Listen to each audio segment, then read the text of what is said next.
sharing my screen for today. We have a presentation as always. And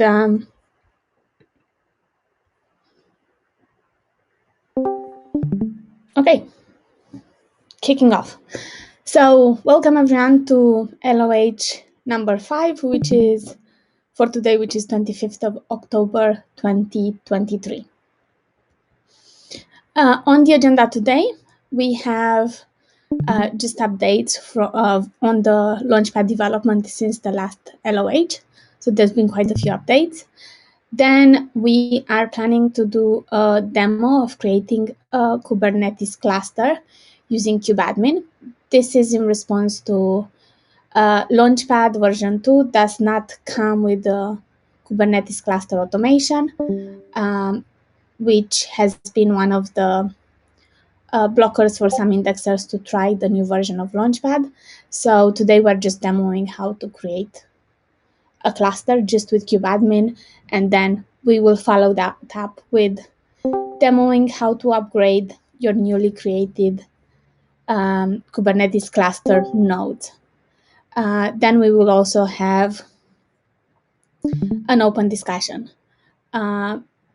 Please keep on asking questions and engaging.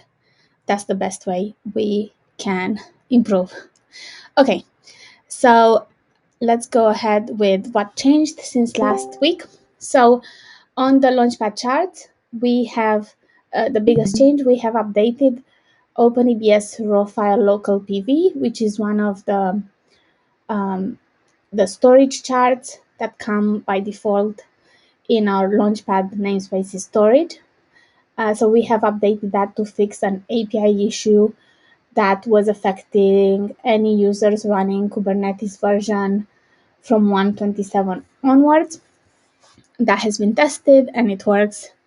And the latest Launchpad namespaces stable contains that chart version.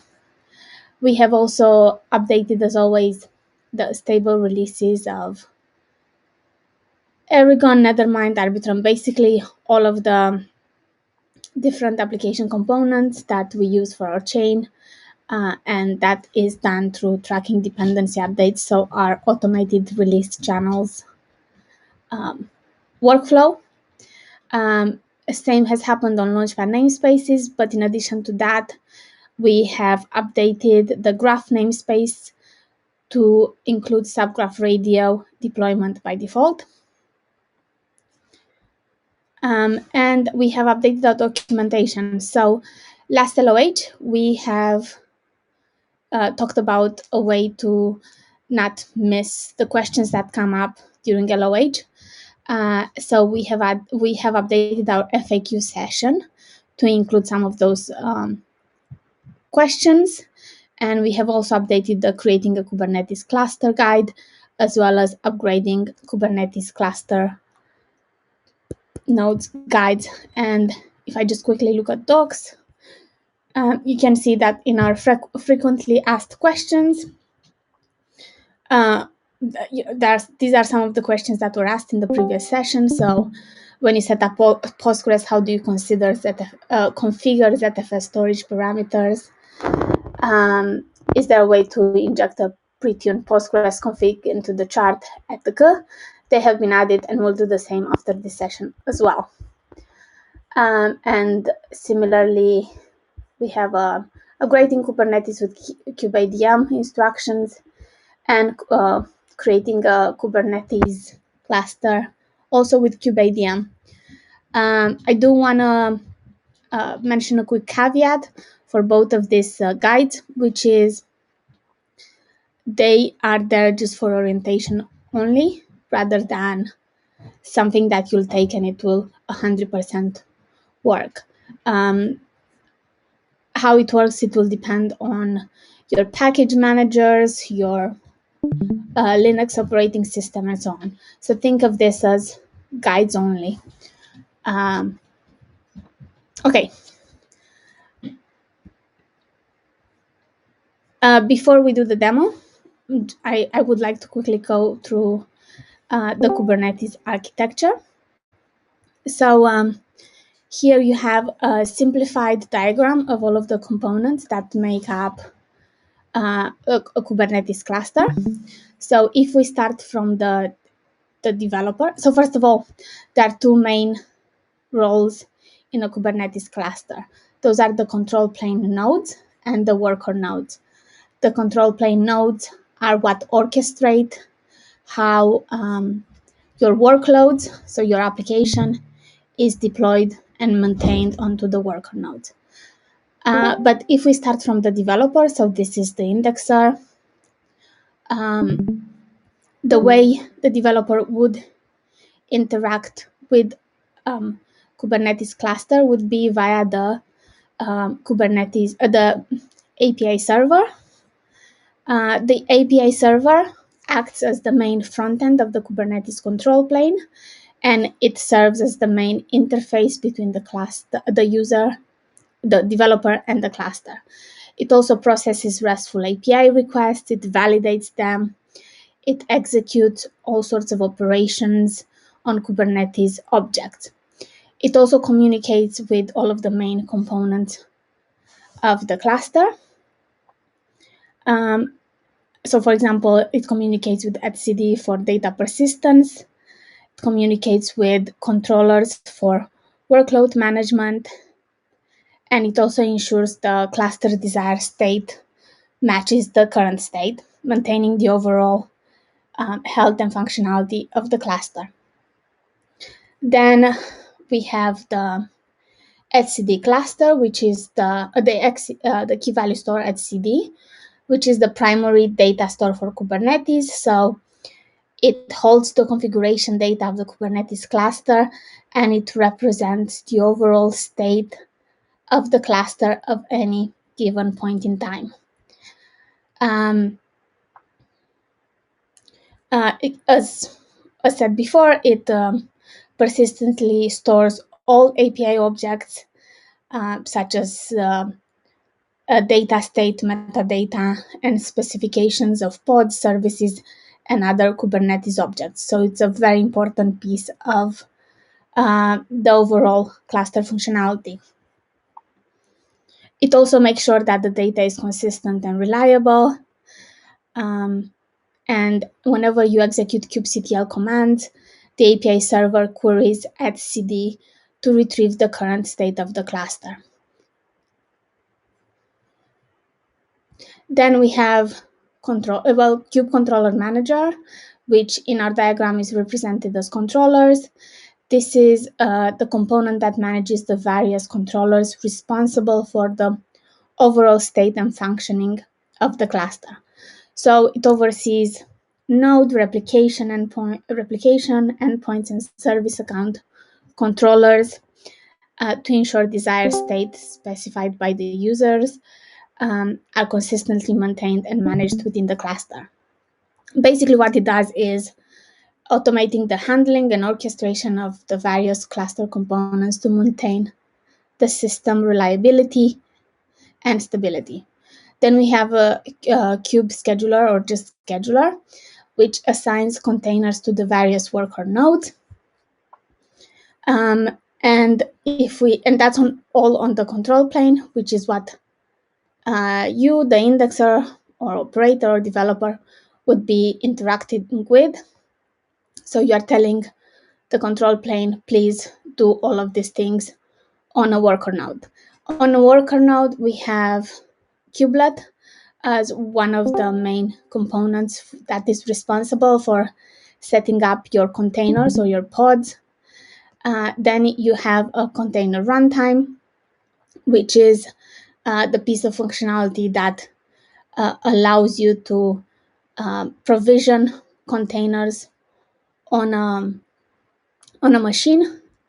It can be something like containerd or CRY.io. For our installation today, we have decided to use CRY.io. And then another main piece on the worker node is the network proxy, which manages IP table rules in order to implement Kubernetes service abstraction. Now, I put this as network proxy because usually it is kube proxy, In our setup for the installation today, we are choosing to use Cilium CNI that replaces the kubeproxy functionality. There is an option to use Cilium CNI in parallel with kubeproxy, but that's not what we're doing. So just to not confuse everyone, we named this network proxy, but it is also known as kubeproxy more generally. Then on the worker nodes, you would have pods, which are your applications that you're running. And then sometimes you'll have optional add-ons. So for example, workloads that manage DNS, user interfaces, metric servers, and so on. Now, in terms of how your end user interacts with your Kubernetes cluster to get access to your applications, that would happen via the network proxy or kube proxy component. So there would be an ingress component here that would then route traffic to the various pods and to the various pods via the service layer. As I said, this is very simplified. Pods are the only Kubernetes resources related to application that are visualized here, but everyone who has used Kubernetes knows that the picture is a lot more complicated, but yeah, let us know if there's any questions. And I'm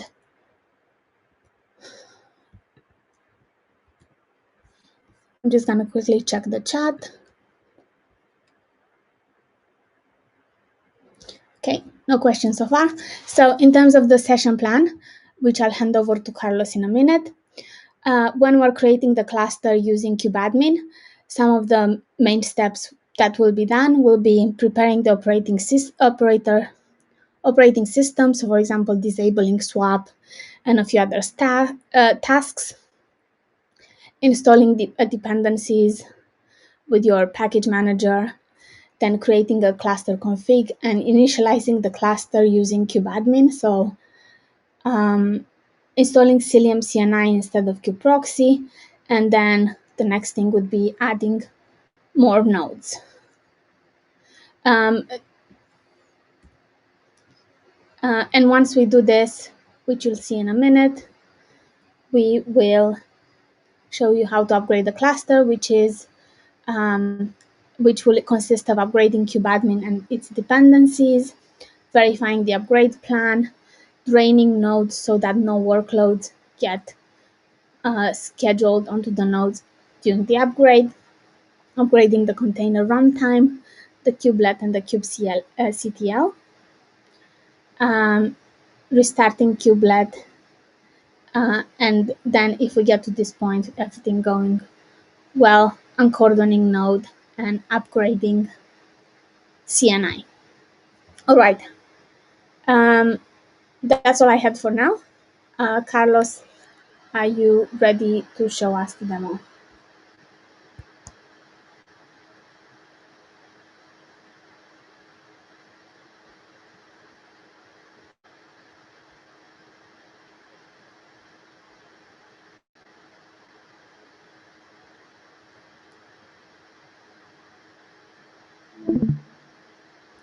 If you are speaking, Carlos, you are still muted.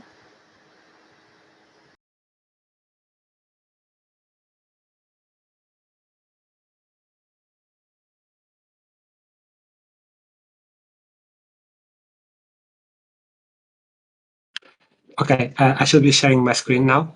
Can you confirm that?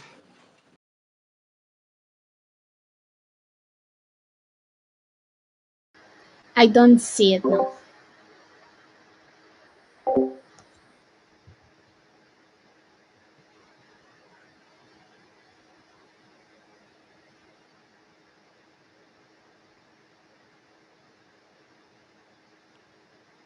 I'll try again.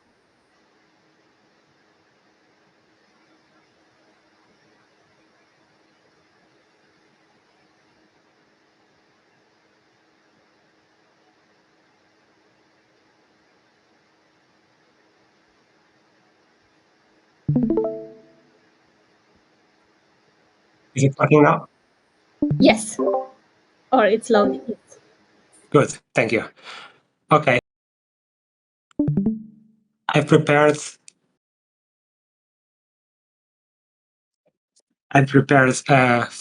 DigitalOcean Droplet beforehand, and I'm just gonna SSH into them and start following the steps that are listed on the install guides. And please feel free to ask any questions in the process. As one of the goals of us going through this is also to kind of make that diagram a bit more concrete, go through the steps, and answer any questions people may have or dispel some doubts about Kubernetes. Um, let's take this first question, which is why are we using Cilium instead of the default kube proxy? Uh, what was the decision behind that? Okay, that's a good question. Maybe we'll address it a few minutes from now. I think it's best when we actually go and install Cilium and went through the first steps first. Unless you may want to take this if you want. I would rather wait for that part. We can wait.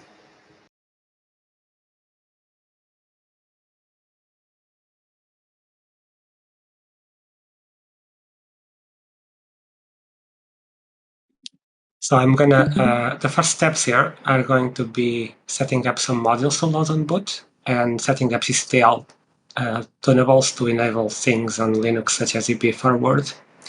They are very basic. And yes, Matthew, there's a swipe off here, which I won't even get to use because the DigitalOcean droplets don't have swap on by default.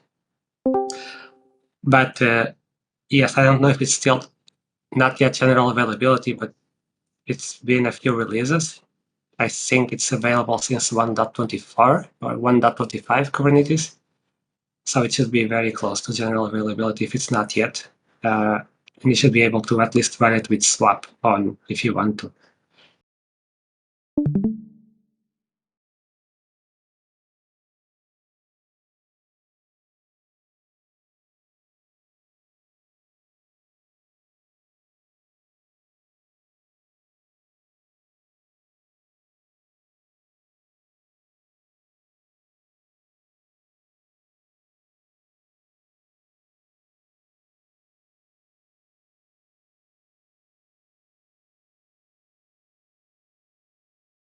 Yes, I'm just going to copy paste the commands. You should be able to do the same if you want on that guide, which was done for Ubuntu, but should also work very closely for a Debian based distribution, for any Debian based distribution at least.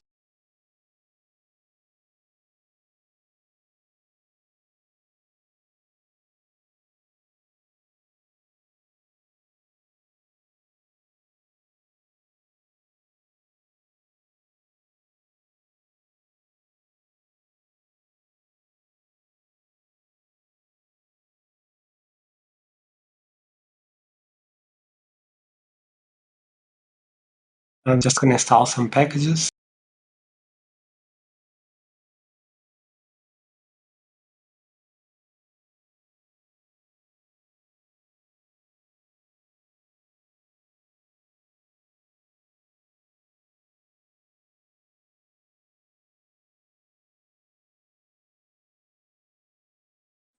It's installing CRIO, which is the container runtime engine. You're probably going to use either this one or containerd, which is the one that was extracted from Docker.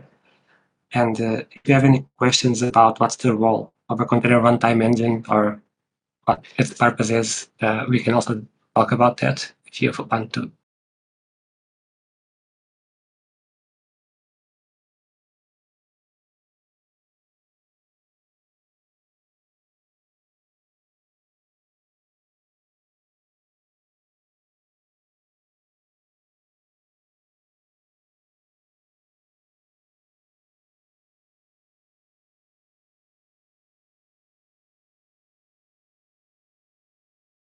I'm actually going to specify an older version of kubelet so that we can actually upgrade the cluster later on.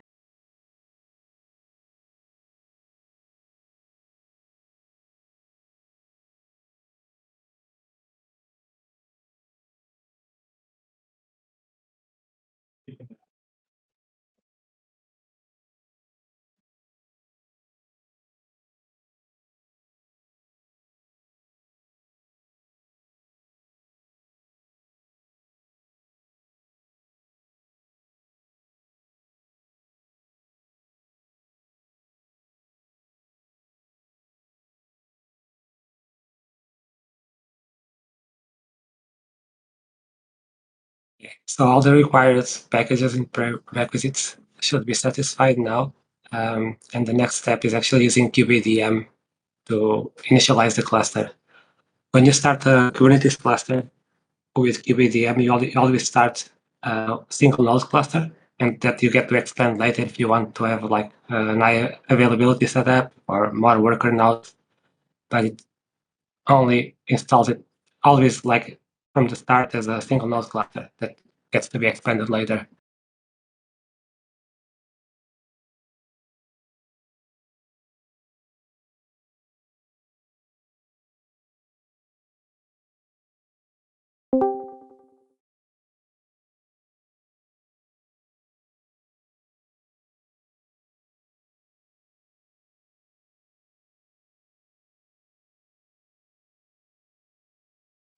I need a second to change my push to talk hotkey, which is conflicting with the console.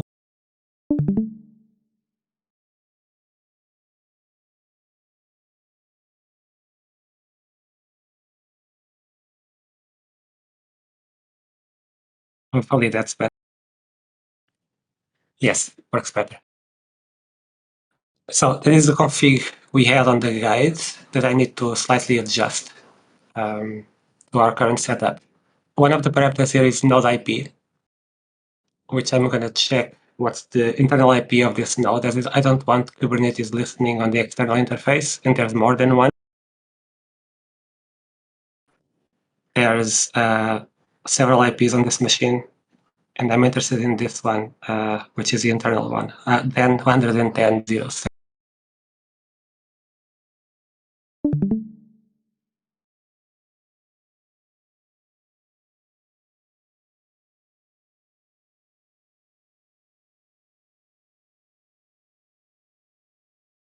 Besides that, we have a parameter here which is control plane endpoint.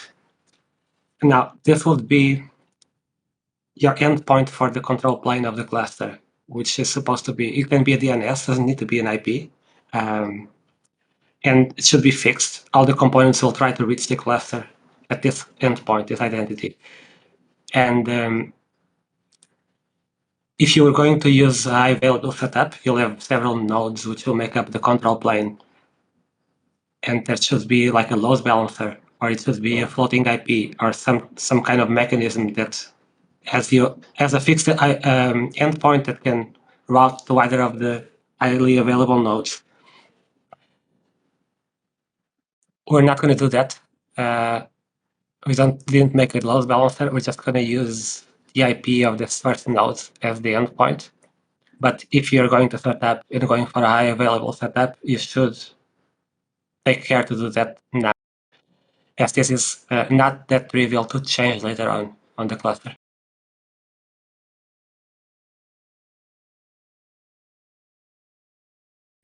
And I've picked an older Kubernetes version so that we get to upgrade later, I think.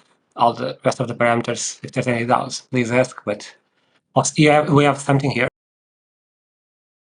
which is skip phases. When we keep setting up a particular component, which is kubeproxy, because we're not going to use it, but we'll talk more about this in a few minutes.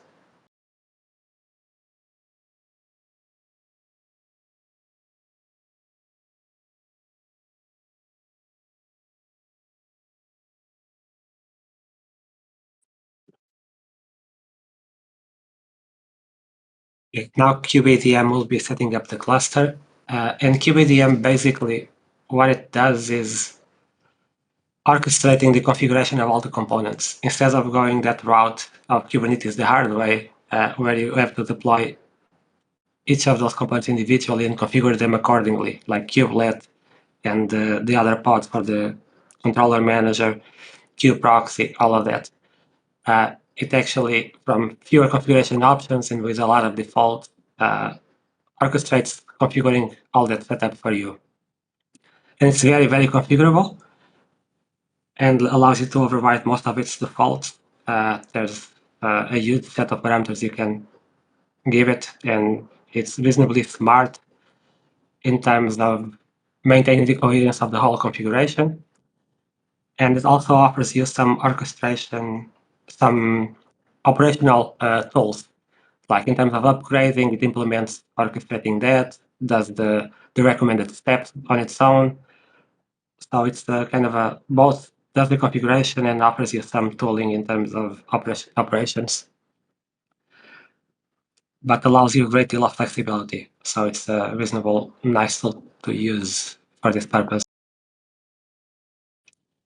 Okay, so it's done its thing. We'll go check briefly what it's done. An important thing is when it initializes the cluster, it outputs you a bunch of tokens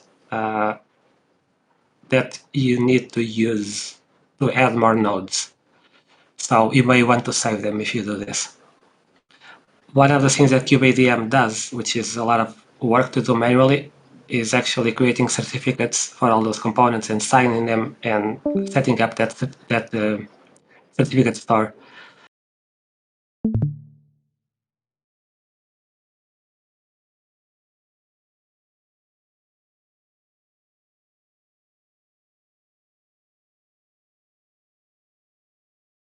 And you can see we have one node on the cluster with version 1.28.1, and it's ready in operation.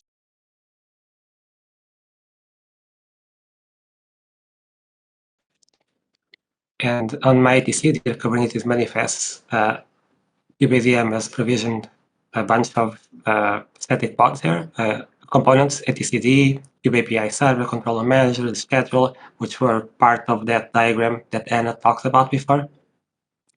And we can see their contents. They're as a bunch of configuration for each component. And that's a big part of what kubeadm does, is generating this config for the cluster. But this is something you could do manually, or you can change or tune most of these parameters. You just need to make that initial config file a bit more complex.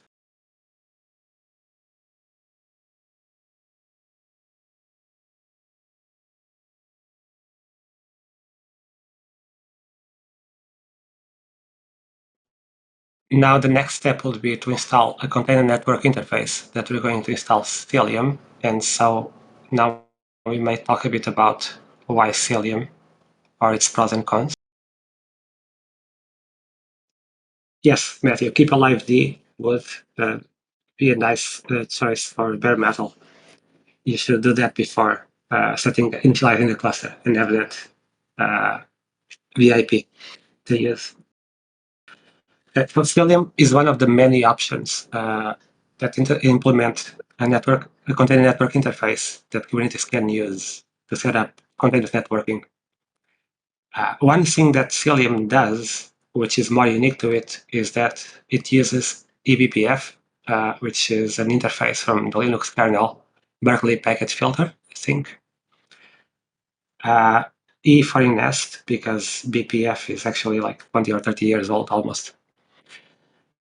And what that allows it to do on that interface is to bypass the TCP/IP networking stack. So it's an interface on Linux kernel where you can implement some logic and hook into different subsystems on the kernel.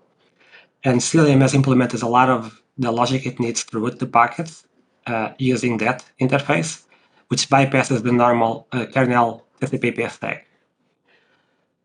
And that allows it to be very efficient by comparison, reduce latency and be very efficient, because one of the drawbacks with these containerized workloads in all of those layers, even with Docker, where you have like containers and they kind of go through the whole TCP/IP stack many times.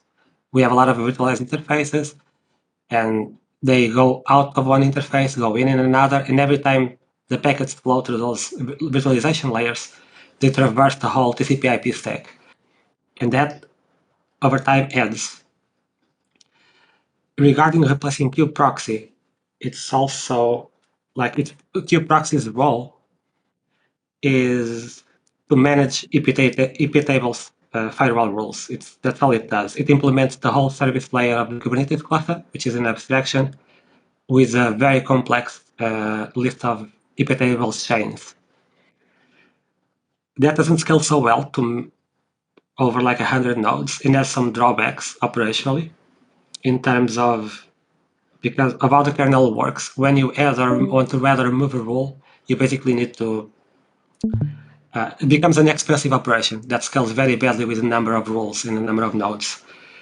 And Stellium also allows you to replace that whole queue proxy component, which implements a service layer, by an eBPF based solution that implements the logic like that and gains quite a bit of efficiency and scalability in that. I think that's the most attractive, one of the most attractive features in terms of performance. But on its own and without that part, it also actually is a very powerful CNI that implements a whole lot of the features you may want in terms of observability, in terms of implementing network policies and stuff like that. So yes, it's become very popular and it's quite feature packed, and it's a good choice as a CNI. Does that answer your question, Chris?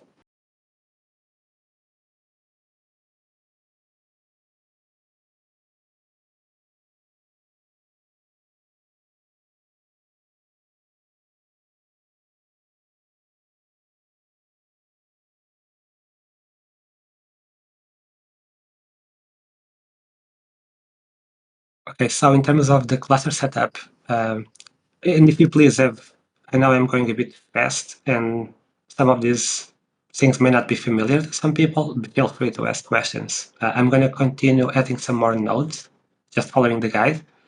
It's very similar to the setup initially, but instead of we just prepare the machines, create the config. The config will be one to join the cluster instead of initializing a new one, and then we just the kubeadm join and pass it to config, and it is quite simple actually. I'm gonna do that on the second machine now. Add two more control plane nodes. Need to start on them as well with the first steps on the OS preparing with the modules and the EP forwarding enabling, installing the packages, but I'll do that quiet.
Oh yes, we didn't get to install CNI on the cluster. Forgot to do that one. I'm going to do it now, which is basically downloading their binary and then just running Selenium install and leaving it at default options.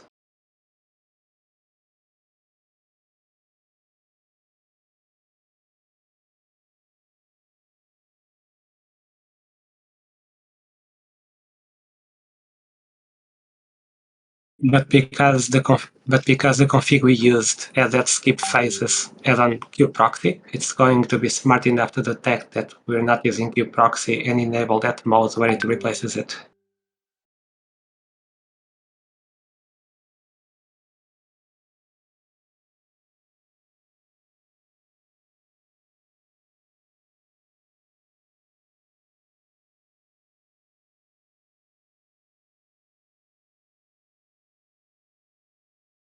Just need to give it a bit to finish installing.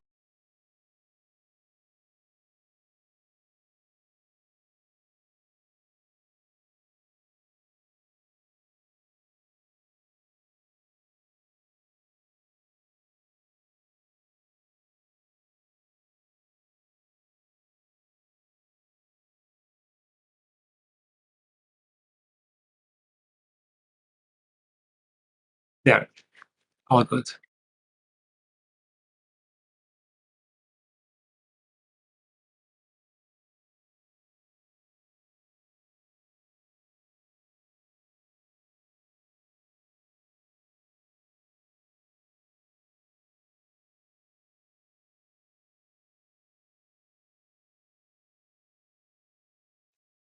Now, in order to join more nodes to the control plane, I need to fill in those tokens and certificates that kubeadm printed me before.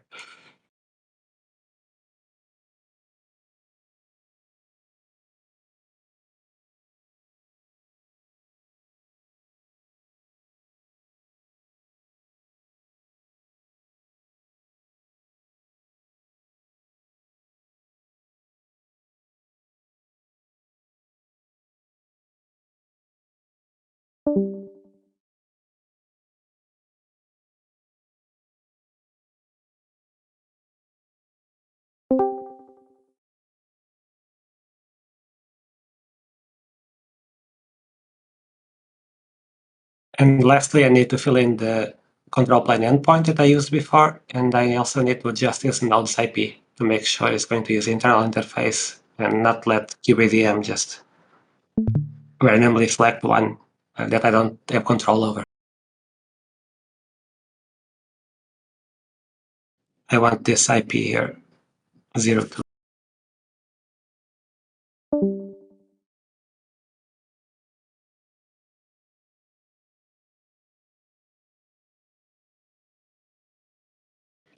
The endpoint here also has the port, which I didn't change, and by default, the API server lists on the port 6443.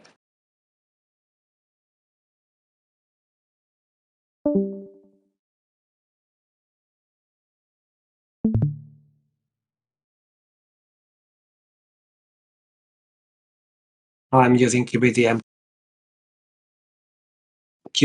to join that control plane. It should work.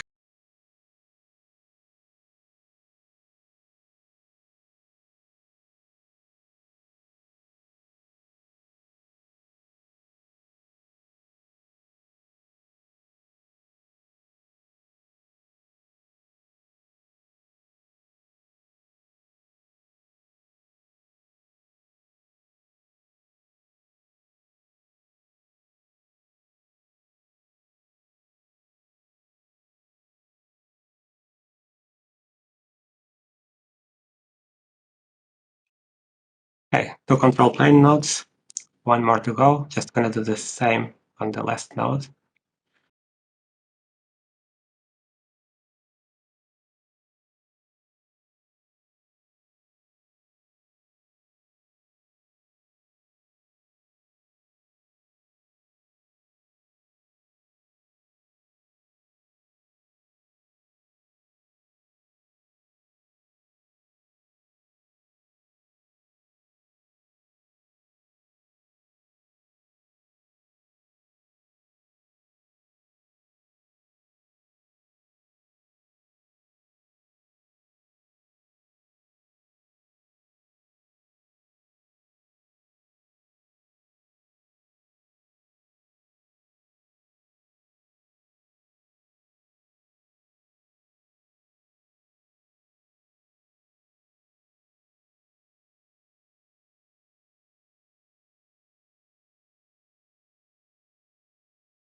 Okay, got my 3 control plane nodes. Given this is taking a bit, and we also want to go through upgrading a cluster, I'm going to skip the last node I had here, which would be a worker node, but the procedure is very similar.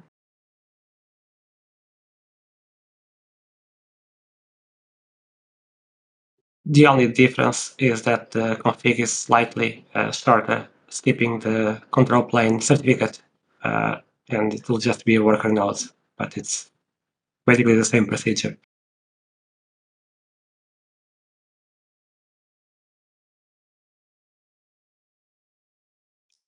So any questions at this point before I go on to starting out to upgrade your cluster after you deploy it?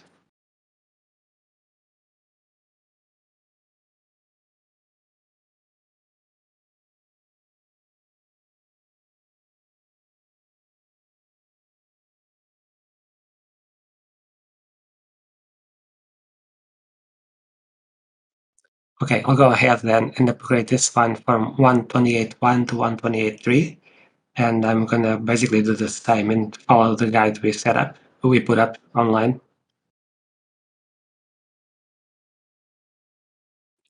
So the first step is upgrading kubeadm.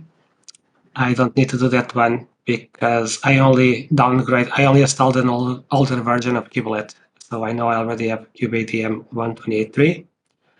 And then it would be to do an upgrade plan, which is kubeadm checking if the cluster is in order to be upgraded and what the latest patch version will be. So I'm going to run that.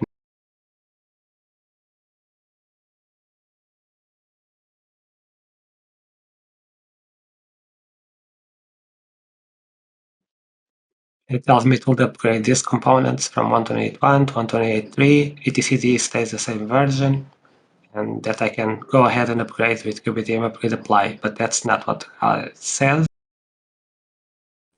Instead, it says we should drain the nodes first. And draining the nodes is basically telling Kubernetes to evict all the pods that may be running on that node and schedule them on some other node because the down node is going to be taken offline. And that's actually an important step, as you may be running some critical workloads on that node and you want to move them elsewhere before you start upgrading.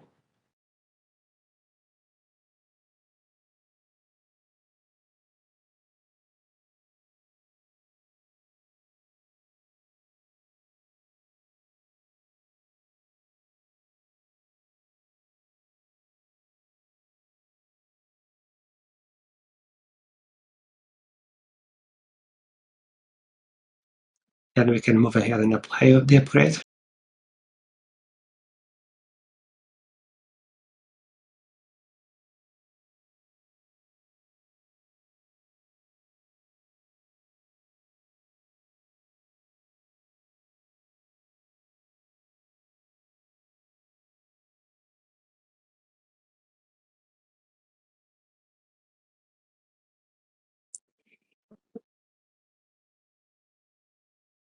One thing that kubeadm does when it's upgrading is that it takes some backups of your configs and the etcd key value store, and it detects if it fails upgrading, it tries to roll back to what it was before, and those backups always stay on disk anyways, so that's reassuring in a way.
This is done. I'm just going to check the backups that I was just talking about.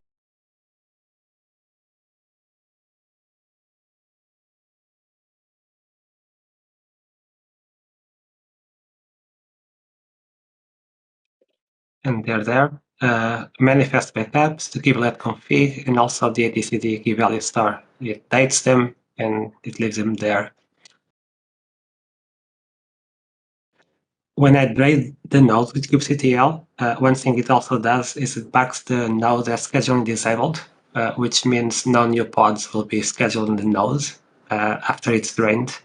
Otherwise, it will happen that you drained it, but then some new pod starts up and gets scheduled there. So at the end of this, we'll need to remove that as well. Okay, so here the guy says that after upgrading, in case we needed to upgrade our container runtime engine on the node, we should do that now. And then we upgrade kubelet and kubectl. And this I'm going to do now.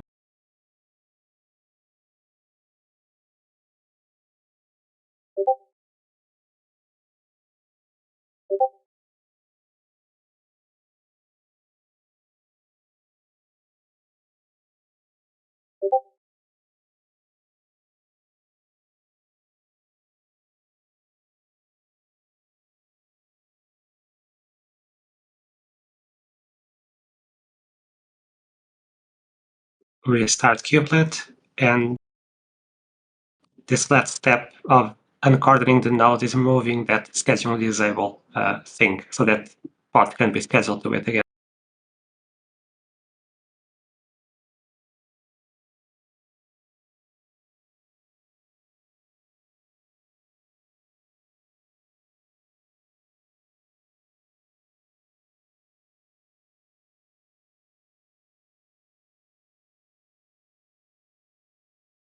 Okay, and it's done. This one is already 128.3. We have the backup there in case something went wrong. And now we should just upgrade the other two nodes, which is a similar procedure, except as it says here, instead of doing kubeadm upgrade apply, we just do kubeadm upgrade node, and it does its thing. It is taking a bit, and we also wanted to have some Q&A, so I'm gonna leave the other two because it's a repeat of the same procedure, and there's the guide online.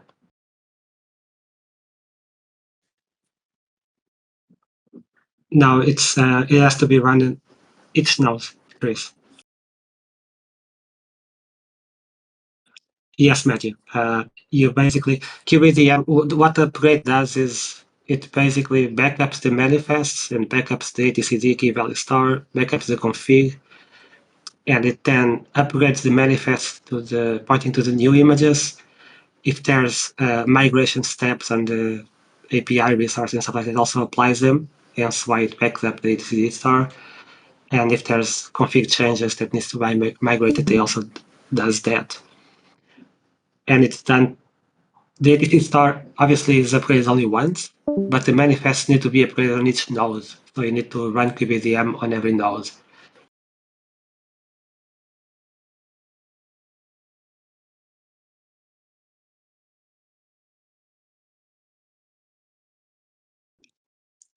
As the manifests are basically just those YAML files that you have on etc, and they're like files on your Linux system. It needs to be upgraded, on every node.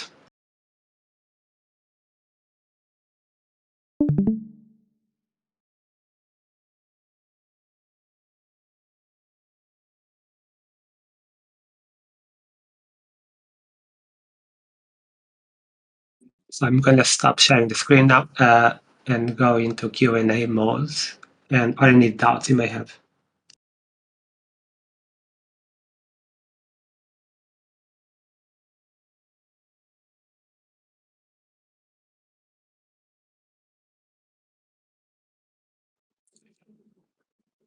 It's been my experience that batch releases are very easy to upgrade and very risk-free. I mean, things don't really go wrong usually with batch releases. They actually have a very solid release process. It's my impression. It's more dangerous to upgrade minor versions. That's where usually there's some API migrations that need to be done, or when you need to also upgrade your container runtime interface engine, container runtime engine, or your CNI to support some new API changes, stuff like that. So upgrading minor tends to be a bit more troublesome and more risky, and people tend to hold on those more. But patches usually, if you're using a managed cluster, you usually tick that box that says automatically update, don't even bother me, because it's very, very uh, chill normally.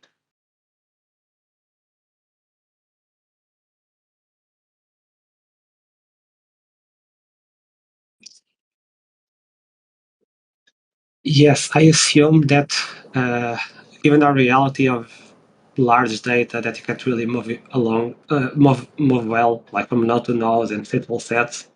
I think in practice, what we will be looking at is that you have high availability because you have like blockchain nodes running on multiple nodes, and you're okay with taking it offline. You don't actually need to relocate it. You just take one offline, and you don't relocate those. Don't wait to move all that data around. You add like an ETH Ethereum proxy on top, like, and you have multiple nodes, and you're gonna be losing a bit of availability during the upgrade process, but you're happy with taking it offline in the meanwhile.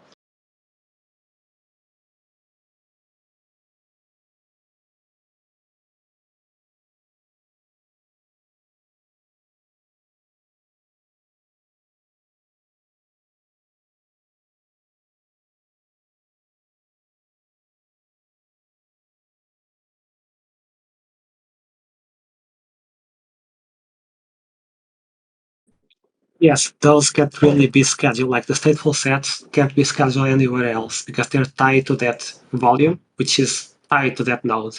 So the Kubernetes won't be able to actually evict that pod in that way.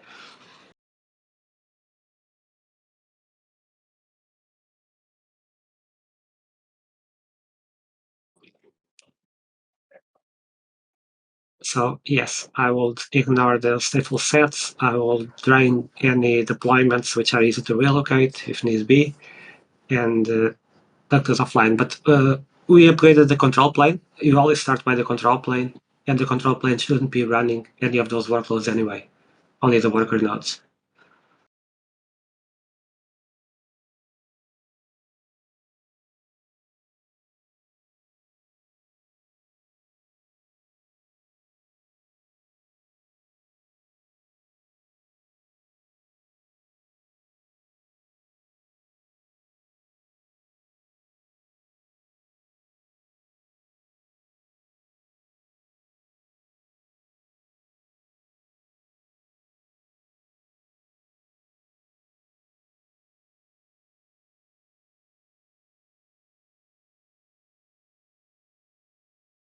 Best practice would be to get 100 gigabit Ethernet.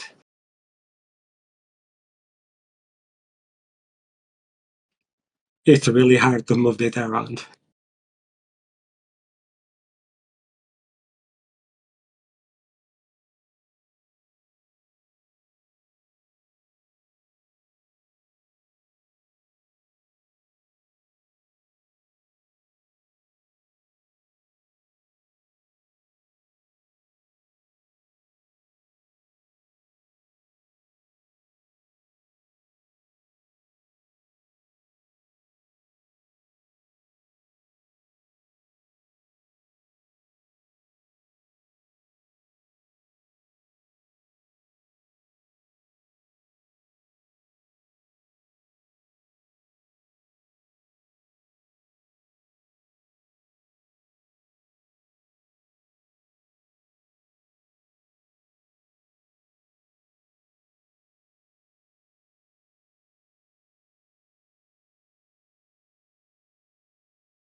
But as you could see, that step-by-step guide, you can basically just copy and paste the commands, and it works on an Ubuntu.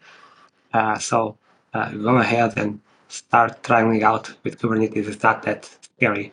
But if it is, please just ask us questions, and we'll be happy to assist.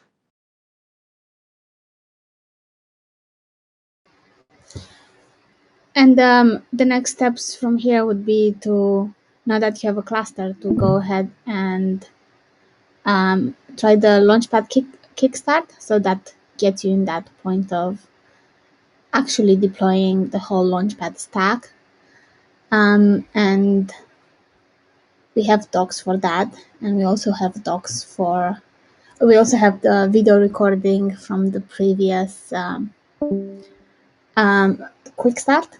So if you missed that, you can see it here. And I think with that, unless there's any more questions, we are good to end this session. Thank you so much, Carlos, for that demo.